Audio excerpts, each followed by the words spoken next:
বাম শাসিত কেরালায় ফুটল পদ্ম। ত্রিবান্দম পুর নিগমে গেরুয়া ব্রিগেডের বিশাল জয়ের আনন্দে উচ্ছ্বসিত রাজ্যের সাংসদ বিপ্লব কুমার দেব। কেরালার দলীয় কর্মীদের সাধুবাদ জানালেন মোহনপুরের মাটি থেকে। দলীয় কর্মী সম্মেলনের বক্তব্য রাখতে গিয়ে উচ্ছ্বাস ভাগ করলেন দলীয় কর্মীদের সাথে।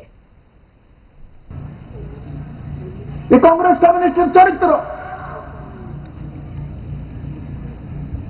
আর কেরালার ত্রিবান্দ্রমের জনতাকে আমি এই মোহনপুরের ময়দান থেকে সাধুবাদ জানাই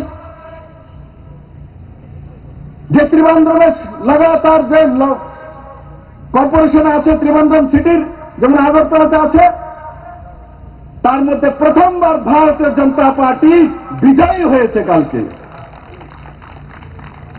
কেরালাতে ভারতীয় জনতা পার্টির গেরুয়া ধ্বজ উঁচু করে কালকে দাঁড়িয়েছে। জনতা ভোট দিয়েছে, 50টা সিট ভারতীয় জনতা পার্টির কাউন্সিলর জিতে গেছে।